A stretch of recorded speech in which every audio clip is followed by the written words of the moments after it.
Everybody bow our heads. Dear Lord, we thank you for this day you have given us. Thank you for creating it, and thank you for allowing us to be here tonight to keep us safe on the travel home and watch on the storms up and the peace of that. In Jesus' name I pray.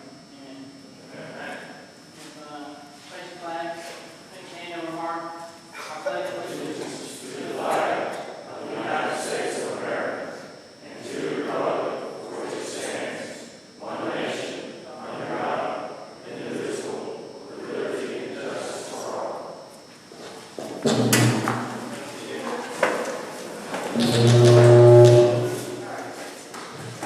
Okay. We got a good meeting tonight. Commissioner Niles from the Department of Juvenile Justice is going to be here speaking, and he has several folks with him. We'll let him introduce him when he comes up. But to start with, Steve. Bye.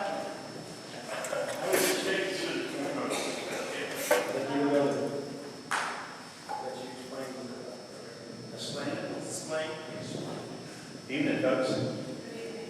And I really want to thank you folks for coming out. I didn't expect to see so many suits. I should have told you the dress code was casual. This is. We've got the men in black over there. Anyway. And what we're going to do is have a really good dialogue tonight. Really looking forward to seeing what you have to say. As you all know, that the juvenile detention folks are putting a facility here in Rockdale County, predominantly for the male population. And it's a facility that used to be a federal building that the marshals used to use as land years ago, and that they have repurposed to be the juvenile detention center for the male population. Of course, we heard about it after it was all done deal, and the federal funds came in thanks to Governor Deal. And I guess the county commissioners all worked really hard to get it here. So now that it's here, I think it's incumbent upon us to try to make this facility work best for the community. So what we want to do is be able to hear what they have to say, how they want to integrate into the community, and see what we can do to help these folks out. So in the meantime, educate us, help us out, because we don't know what we don't know, okay? And try to give us a good feel about how we can become partners in this endeavor. Okay, so Avery Niles has been so gracious to come. He's the commissioner and he's the guy in charge. So, Avery, please, this is your mic.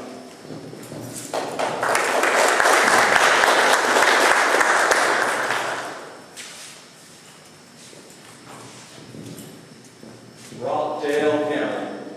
Right.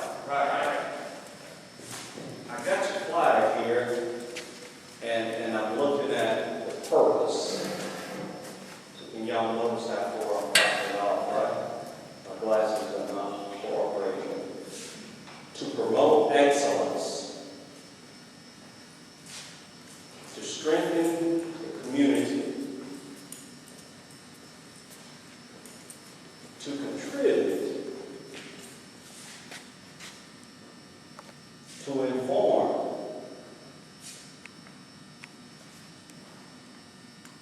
the encouragement,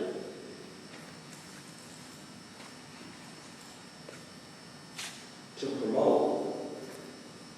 Thank y'all for having us.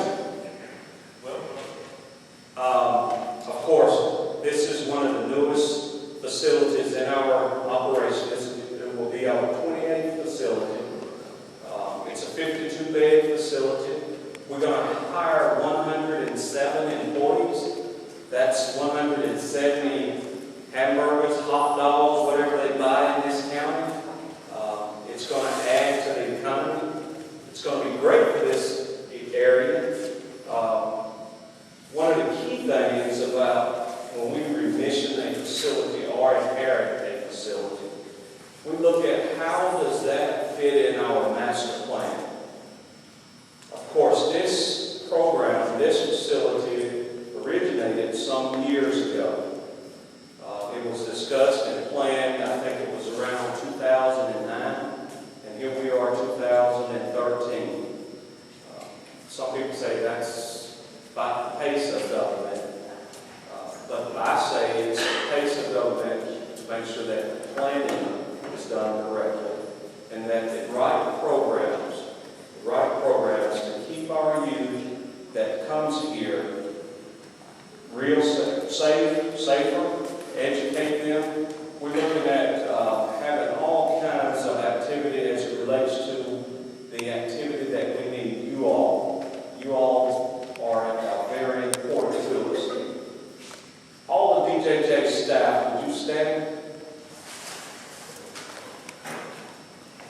And we have everybody from our chief of staff all the way down to the person that's in charge of our volunteer services. And you all will have time, y'all can sit down, you all will have time tonight to engage and talk to them about what areas, how is it that is very critical to you all's involvement in the programs.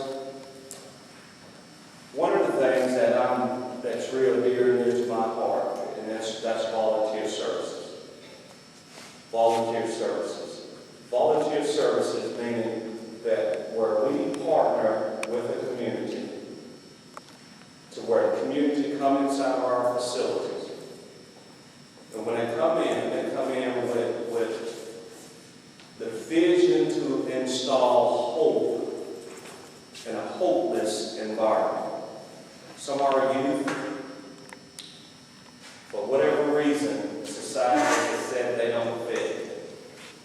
And it's our hope that we partner with society and change that youth life, rehabilitate that youth, get them involved in their education, get them involved with the right resources to keep them from becoming tomorrow's statistics. Because it's so important to Georgia that those youth succeed. If they don't, we're going to be opening more and more youth facilities. My job as commissioner is to keep these kids while the justice system is doing its thing. We're part of that system. This facility here is one of our regional youth development centers, or youth detention centers. And it's for a short stay. The individuals that come to this county is not here for a long period of time. Let me repeat that. They will not be here for an extended period of time. Short-term placement. All right? And what that means is that we're here, we house them here until the judicial system is finished with them. And when I say finished with them, as it relates to their sentence or their adjudication, until the judge decides what will be better for this youth. Now, let me talk a little bit about, while I got the mic, and then I'll turn it over to our chief of staff.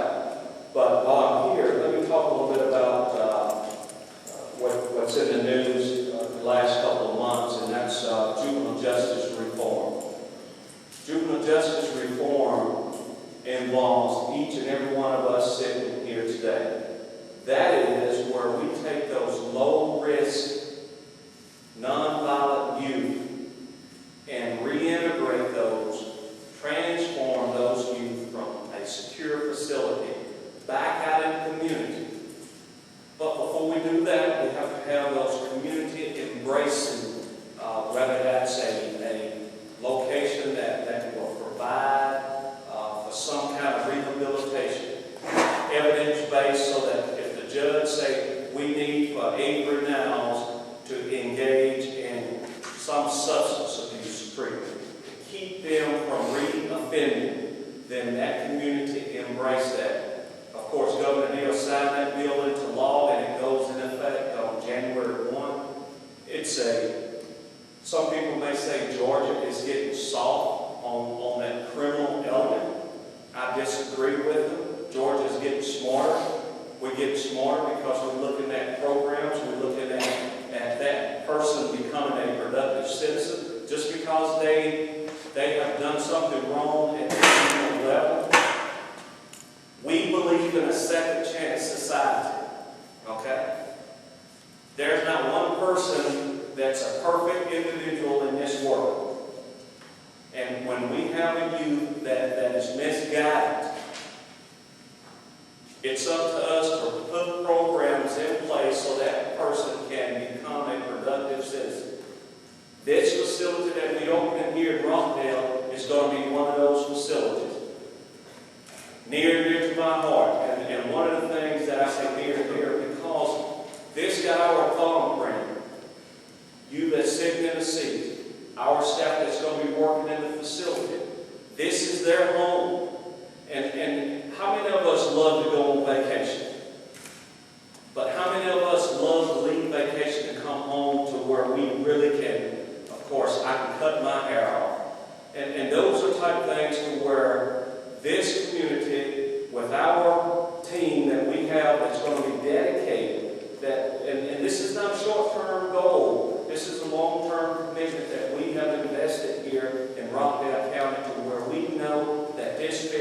our master plan.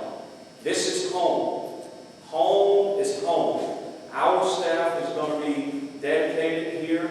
We're going to do the things that we can to make sure that everything, every facet of that facility is top notch.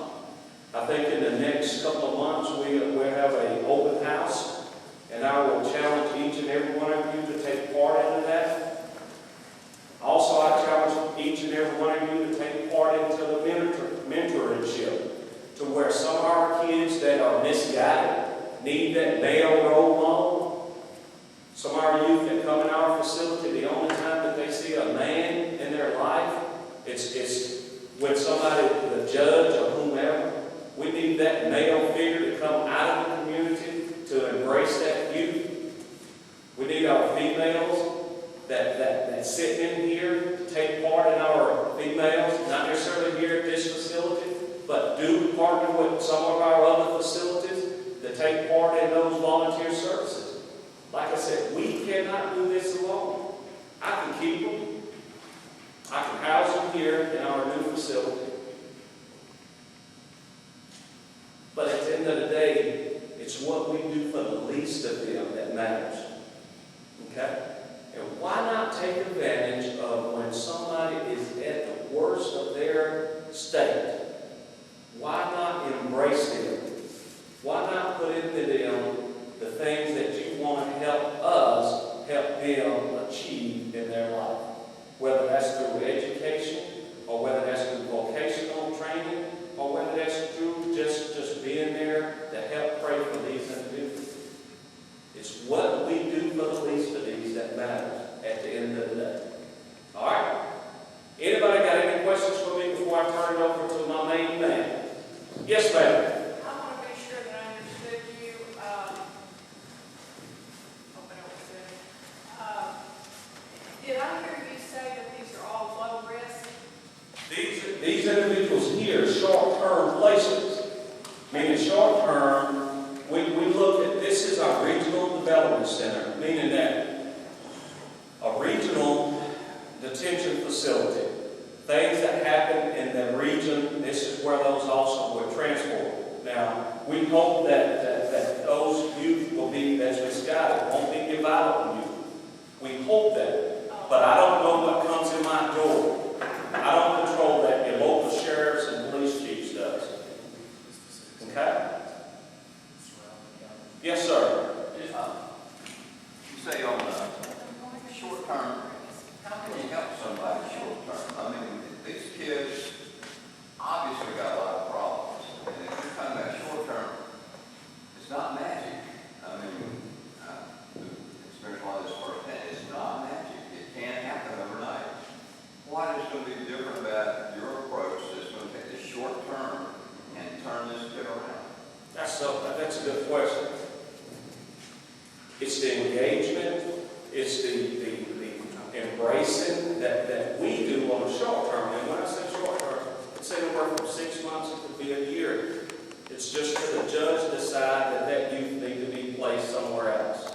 So, day one, if that guy, that young man never had a positive role model in his life, and you walk in that door from day one and be there for him, that's what I consider changing the norm.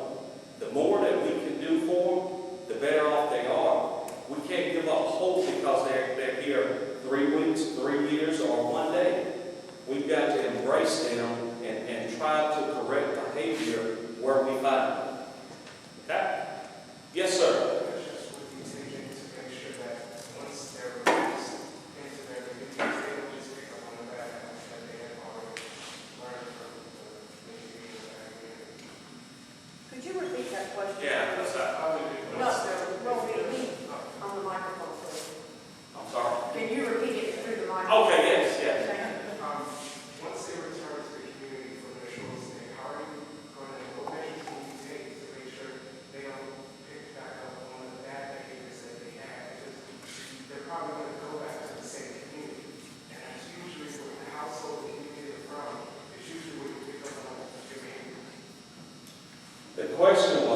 they got in trouble. What can we do? Well, it really doesn't take a village to raise a child. It takes a family. And if the family, and that's why this 242, House Bill 242, juvenile justice reform, to where we go in partnership with the community, with all state agencies involvement, whether that's DFACS or our Department of Juvenile Justice. When that youth leaves secure confinement and goes into the community, probation, all of your religious wrap around that youth, whether that's a programming phase in that particular case plan, to where we embrace that. Now, trust me, we're not a quick fix. If that youth has had a bad environment, then we're not going to give up on it. Don't get me wrong. But the thing about it is, it's what the community puts up with. We can change one child through the support of that family. And then that family has to have that resources in the community to help embrace and change the community in which they live. Things that I do inside this facility, 99.9% will not change the community unless the child, the youth, the family embrace the change and go back in the community and make a difference. I don't have a magic wand. I'm not going to change the whole community. I'll change the family, and I hope that the family can embrace the community and help engage and guide that misdirected youth and become a productive citizen. Yes, ma'am. What age are we talking about? What age are we talking about? Middle school age kids. Middle school age. Middle school age. So 12 to 15. Around that range, yes, sir. No 18-year-olds. Not that I know of today. Now, that may change tomorrow, depending on what's coming into the facility. As it relates to, we got to remission this facility, brand new, and we got problems within these other facilities that need youth to be changed. But the overall goal is to have that middle school age youth. But now it's right across, right beside the jail now. Jurisdiction question. Jurisdiction, okay? These young boys and young men will be from particular counties? Yes, sir, the regional that surrounds Rockdale County. See, right now, Rockdale, Contiguous counties, or I mean, how do you describe this? good question. How would I describe it? Right now, Rockdale County, if the youth get locked up in Rockdale County, you know where he goes for placement? Gwinnett County. So what we want to do is take some of the burden off of Gwinnett County, take some burden off of Clayton County and Gainesville, and redefine those boundaries. And we work with the Sheriff's Association that does the transports, police departments, to see what kind of territory that we can embrace and change. So that's in development. Yes, sir, that part of it, yes, It's a sir. little fluid. Yes, sir, yes, sir. And it's got to be because you got a whole lot of different agencies involved in it. Because whenever we get ready to remission it and roll it out, why does the cab for that overflow still have to drive to Gwinnett County when they pass right by here? Or Barrow County comes from here as a catchment basin for those youth in that area. So it's still some rough plans that's going on with that area of planning. Yes, sir. So does that mean that Rockdale County youth who get in difficulties, space available would come to this facility? I mean, you see what I'm saying? Let me re-ask that question one more time because I want to make sure I hear it correctly. Does that mean that Rockdale County youth who get into difficulties and become part of the system, if there is space available in this facility, would come to this facility? That's correct. If youth in Rockdale County, because that's the home base right here, they wouldn't necessarily transport that youth to Gainesville unless there was some kind of circumstances that the judge dictated that that person, that youth didn't need to be placed here. Which is advantageous to the parents. That's correct. That's correct. Hold on one second. the population size and what do we do to continue their education or try to give them some education so they can have some pragmatic thought, be able to think for themselves. Something that I think a lot of these youths that get in trouble tend to become followers of some alpha male that's taking them down the wrong path. How do we give them those coping skills? And what do you do in that facility? Once again, how large is the population? What do we do to give these kids coping skills to know how to say no to the wrong people? That is a good question. Everybody heard that question? I'm not going to answer. The person that does all that programming is right here on the front row. So she'll be able to answer that question. But one of the things, keep in mind, the Department of Juvenile Justice operates the 184st School District. So we are a dual accredited school system within the Department of Juvenile Justice.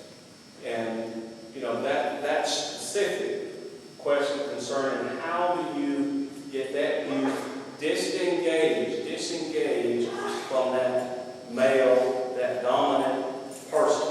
And you do that by programming them in the right program. Programming them in the right program to where you constantly teaching them that it's not about that person, it's about you, it's about the whole system as it relates to survivorship. And I'm sure she'll go into those details as it relates to what programs we offer to talk and teach those youth about that. Yes, sir, in the back. Yeah, is there one that is in delinquent and been picked up for breaking the law in any way, form, or shape? And how are this organization funded? Or is it through state, county, or are you a nonprofit? Just what? We are a state agency. We get our funding from taxpayers. And we operate a state, this will be one of 27 facilities. This will be the 28th facility. And we are a 24/7 operation. And we receive those youth throughout the state. The Sheriff's Association, the Georgia Police Chiefs, they're the ones that transport those youth to us for those youth that violate the law. So everyone is in delinquent has run into with the. We house those youth that come in from the police departments and sheriff's office. Does the jurisdiction and which offense occurs have anything to do with why these things are being assigned to? No, sir. The question was, does the jurisdiction where the youth was committed the offense, do they have the authority for placement? No, sir. Once that person is adjudicated, then it's up to the commissioner to decide on what area of the state that person goes to.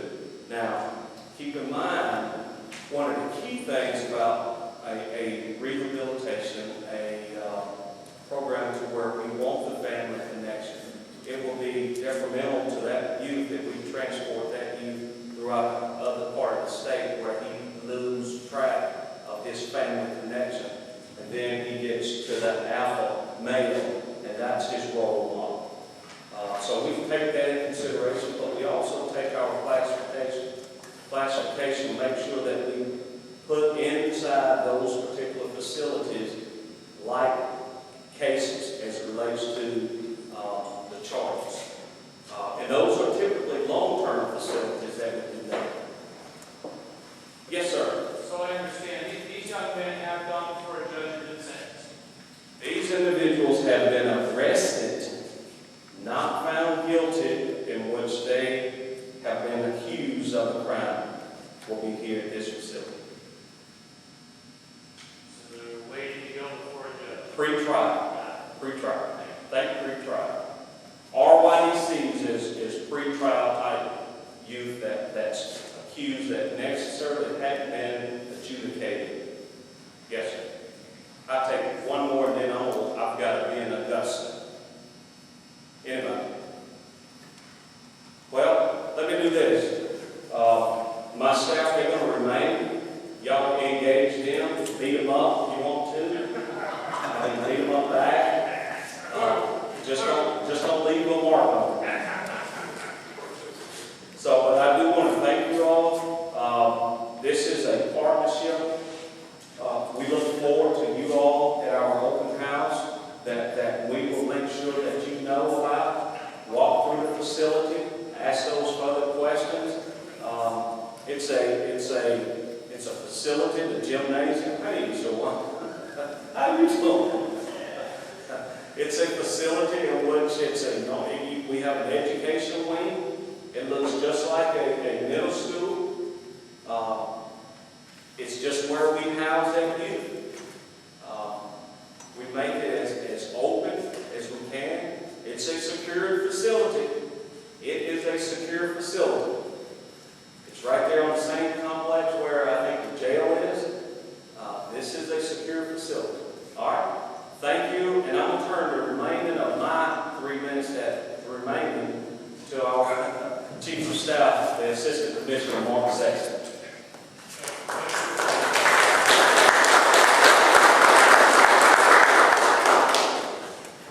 Don't hurt him. I see y'all later. Thank you all. Thank you, appreciate it. Hi, good evening, just got a couple of things, I'm trying to address things, just slightly differently, that would like to clarify most things. The youth that will initially be coming to this facility, as the Commissioner discussed, as the Commissioner discussed, we will have what's referred to as a catchment area. We're still working on determining exactly which counties that's going to be. But when youth initially get in trouble, they're picked up by the police department or sheriff's department, and they need to be detained before they go in front of the judge. Youth from specific locations, specific counties here in the state will be brought here. They'll stay with us until they get into the court and their case has a disposition, and then the judge will make a final decision on what they're going to do with that action that the youth is accused of.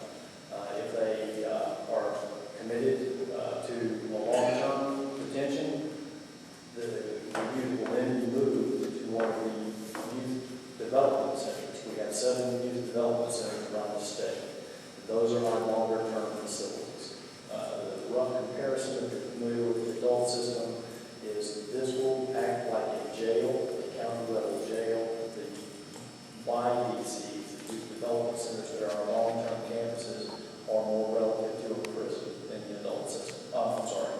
Yes, the jail is short-term, and the prisons for the long-term facilities. So this is going to function and is being designed as a short-term facility. So it doesn't have a specific number of days that youth will be there. It depends on how long the court case takes to get through that process. And then in some instances, very frankly, our long-term facilities they're not beyond capacity. We are still holding some youth in our short-term facilities that have completed their court cases, waiting on bed space to be available in our longer-term facilities because of the population we've got right now. The intent of this is the short-term facility youth prior to the judge completing their sentencing based on the issues that they're arrested for initially. So hopefully that clears up one part. Another thing I'd like to talk about a little bit is the daily schedule for the youth. Commissioner talked about our educational system. We are the 181st school system in the state of Georgia. We've been in graduation events over the last few weeks, and we've got one more this Friday. This Friday is our last one. So we graduate youth from our education department with either high school diplomas or the GED. And they've got some other coursework that they do for the older. And this is a kind of a term for the older youth, because the youth that we have in juvenile justice detention are folks that committed their offense while they were minors. So we still have 18, 19, and some 20-year-olds inside our long-term facilities because they committed their offense when they were a minor, but they got a sentence that took them into that adult age. So we've got some older folks in there at our YDCs primarily because they have those longer-term sentences. And ma'am, I believe I'm trying to address your question on the life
schedule for the youth. It is pretty regimented. There's a standard wake-up time, they have time to clean their areas, eat their meals, and then their educational time starts. It is a very standardized program. The classrooms will look very much like a classroom in any public school that you go into. We've got the desk. It looks like a classroom. It looks like you're in a public school classroom. We've got whiteboards, we've got class, we have individual desks, we've got the blackboards up, they've got computer systems in each classroom. And one going in here, we're obviously putting new equipment into the new facility. So the educational equipment, the teaching curriculum is updated. It is approved state of Georgia curriculum. Got a pretty solid education department. Their day is standardized through school time, and they'll have lunch in the middle of the day, school day, obviously, and then they'll complete their educational stuff. And after that, the commissioner uses the term programming quite a bit. The individual youth have an assessment when they come in to determine their needs, what their requirements are. And some of them have mental health issues, behavioral health issues. Some of them have quite a large number, as we're finding out in some of the research we're doing the last few weeks, 5 percentage-wise, have issues where they're sexual offenders. So we do an analysis on the individual youth to determine what additional work that youth needs beyond just their standard educational instruction. All that type of programming starts after their standard school day takes place.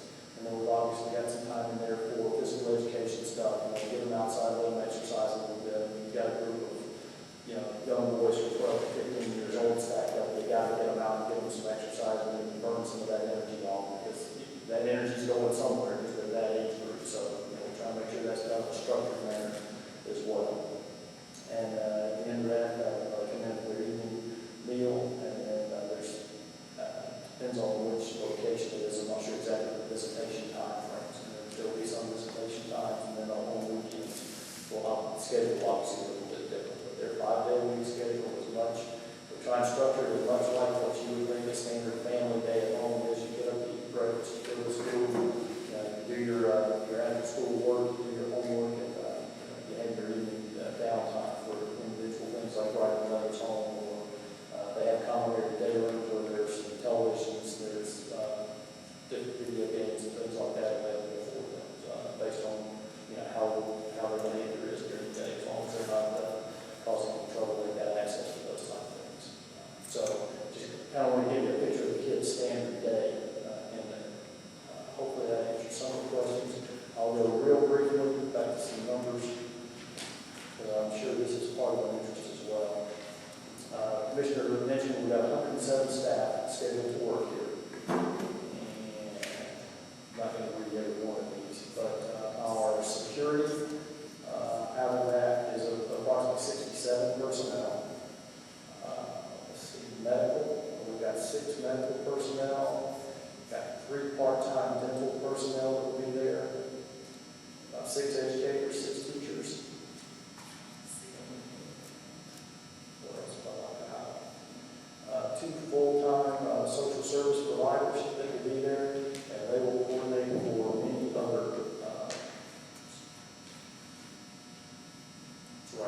outreach specialists to come in as necessary for treatment for individual treatment, counseling, things of that nature with individual students as required. Yes, ma'am. Are your teachers certified teachers? Absolutely, yes, ma'am. Certified by the state of Georgia. And you have how many employees, 107 or 170? 107. Thank you. 3 full-time shifts? For the security force, we have recently gone to 12-hour shifts across the board for the state due to multiple reasons. But yeah, our security staff works 12-hour shifts. It was about 5 weeks ago. Your organization hit the news, and it wasn't the most sacred piece of the news. It had to do with the staff interacting with the inmates or whatever it's on. Yes, sir. What have you done in order to vet the right type of staff in order to avoid that situation? We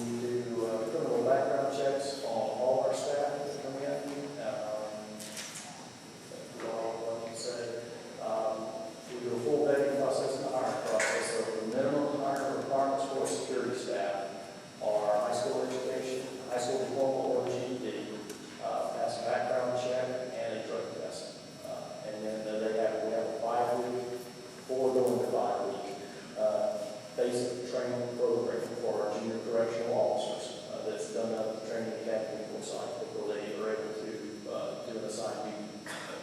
What happened to the group of people who were brought up on criminal charges? Well, I believe the thing you're referring to actually came out last week. It was a study from the Federal Department of Justice. It was conducted back in February to September of 2012, and it was a anonymous survey of youth in facilities. And that came out that had a pretty high percentage rate. I'm searching for my terms. I've been working on these for a week and a half, so I'm just trying to make sure this is a pretty touchy subject, so I'm making sure I don't say anything inaccurate.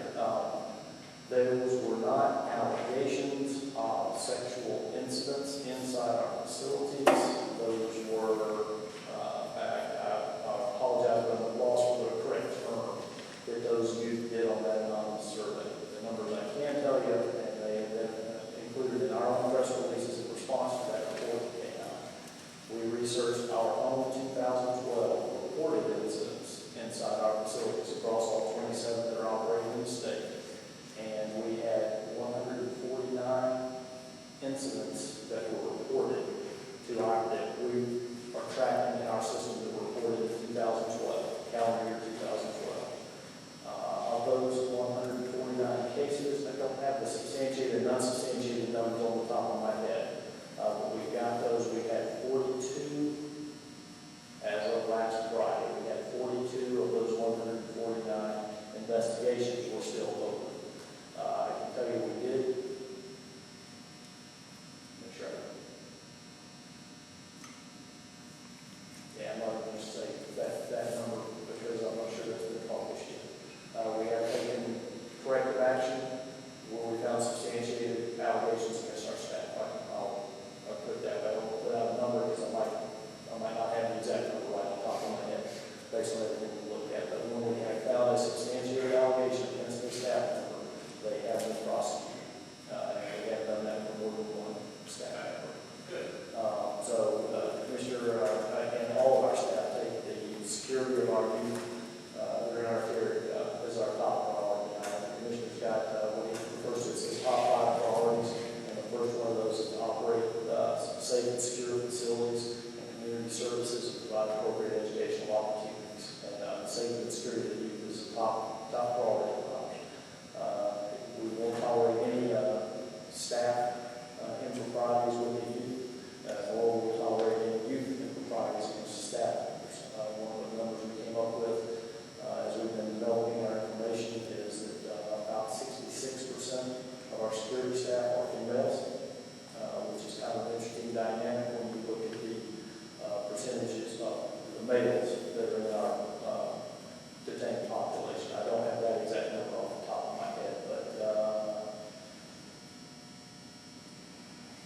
it's probably between 85 and 90% of our youth that are detained are males, and 66% of our security staff are females. So, interesting dynamic in there. So we have a responsibility of taking care of youth and ensuring that they're not just treated while they're in our care. We've also got an obligation to our staff to make sure that they have a safe working environment that those ladies go working in. So, yes, sir. I think yours was first. Sir, given that this facility is in close proximity to our county jail, how would you characterize your level of coordination with Sheriff Levitt or the staff? Well, I think it's going to be very good coordination. We've got one of the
not, you can't just walk up and say, hey, I'm here for the meeting tonight, and then come walk through the door.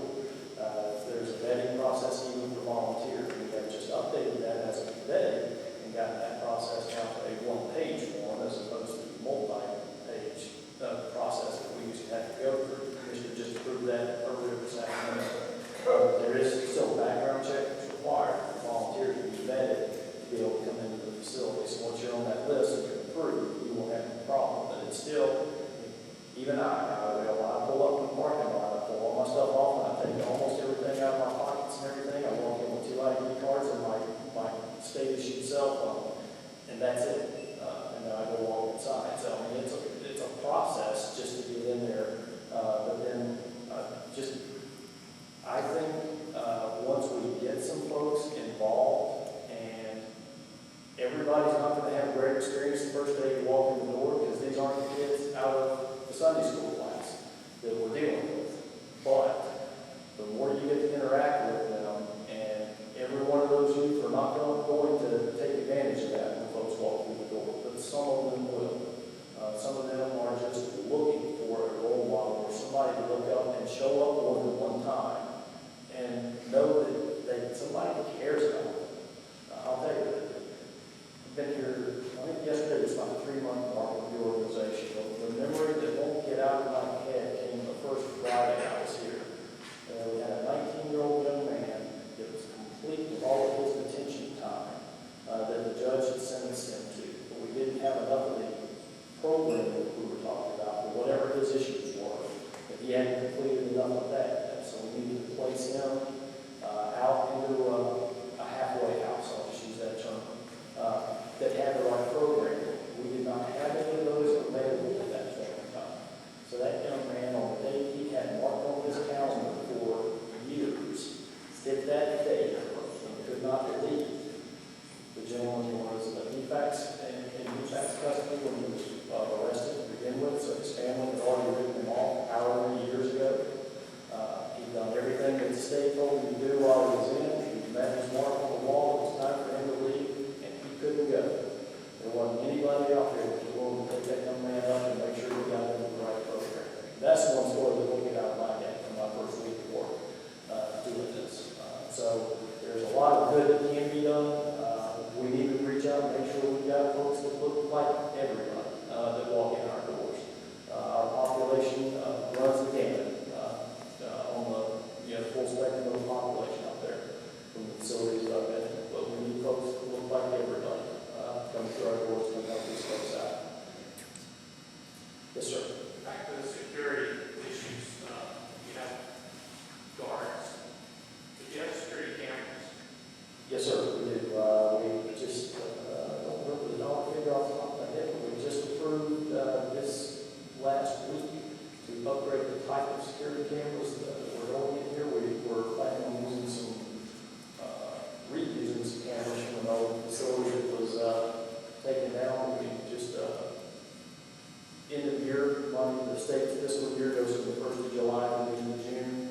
Part of our end of the year money that we don't have full strength for our personnel, so we had some monetary savings in that aspect. One of the things that we're doing with that money is purchasing upgraded HD camera systems that go in there for the recording, and we're working on updating that so we can monitor those cameras from different, even from our headquarters, their indicator. If we have an incident going on in a facility, we can actually dial their stuff up on the IP address and through the internet to be able to monitor those cameras. Yes. Yeah, very good security system, and those are we're starting the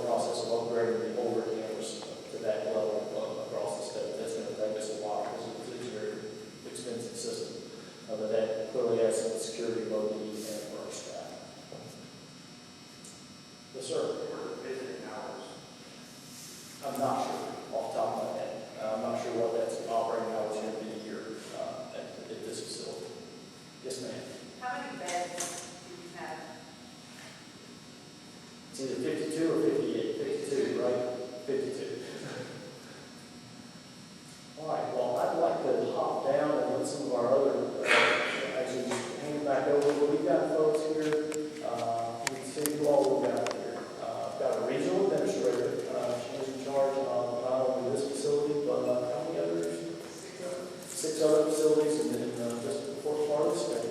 We've got programming and volunteer services. What else we've got? We've got Mr. Brown and communities. Mr. Brown's portion will do a lot of coordination with his office, but Mr. Brown's folks are the parole officers. And there was another question, as a matter of fact, we're trying to remember if I can address that. Somebody asked something about when the kids come out of these facilities. Some of the programming that we have in place, and part of the new Juvenile Justice Reform Act that is coming into place, there is,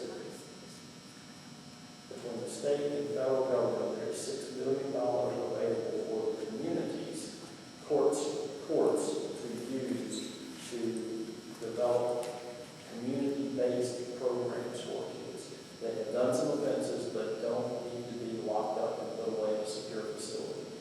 There's some new standards with that Juvenile Justice Reform Act that have come out.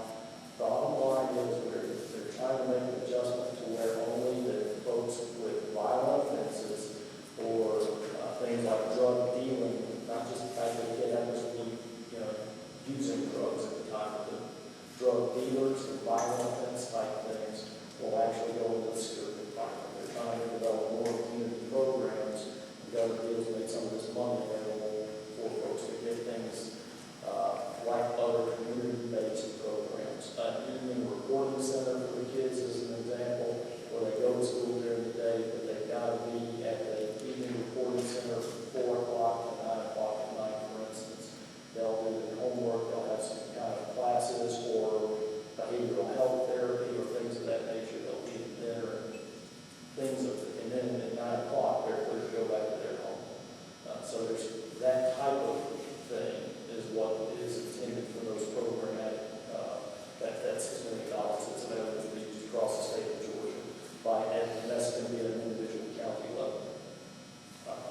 So one of the things probation officer will do, if that's what a kid has been given as his sentence when he comes out of court, his probation officer will make sure that Johnny shows up in the reporting center.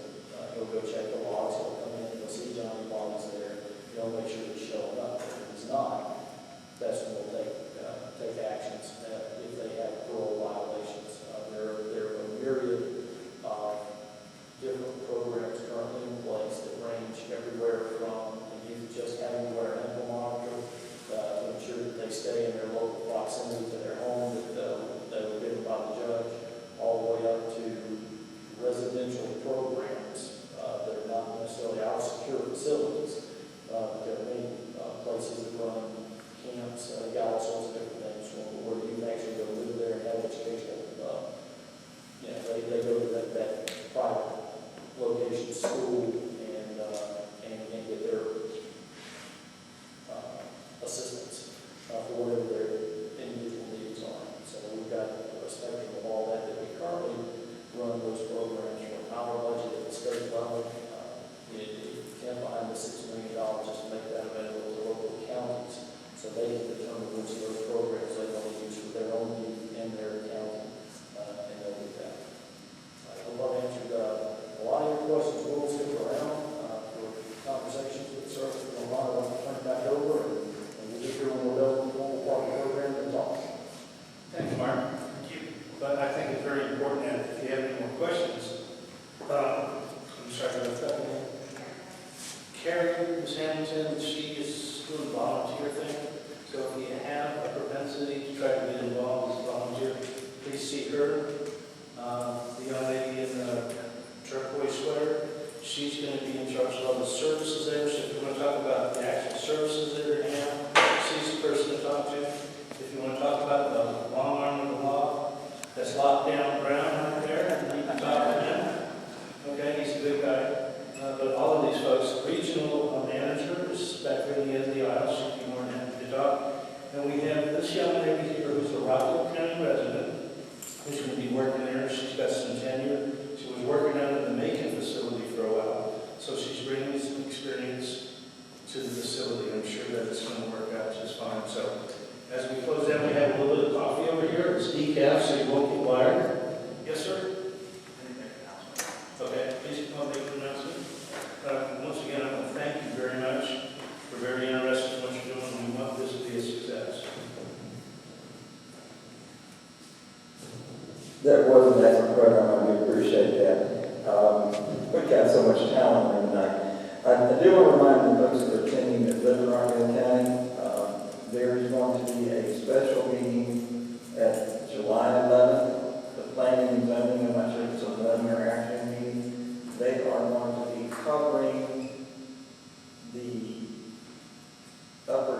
vote for the new 4A development, which is a 308 acres they want to have a high-density development on, adjacent to 200 acres they already have.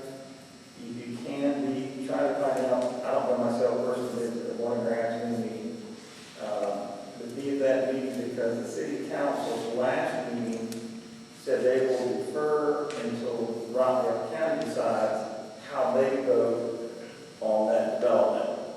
And after that, they will then consider strongly in their position, are they going to go with stronger controls or deny it for a year and a lot more study. So if you can't make the meeting, let the board of commissioners know, the folks on the planning meeting, call, email, or something. You get a hold of the folks at the receptionist desk and they can put you through to them. John, you want to take it away? We got to make our presence known this evening. Again, thank you folks for coming. We appreciate that a lot of great information. We certainly need it. Sir, let me throw out one more thing I forgot to say while I was up there. I got sidetracked. Salary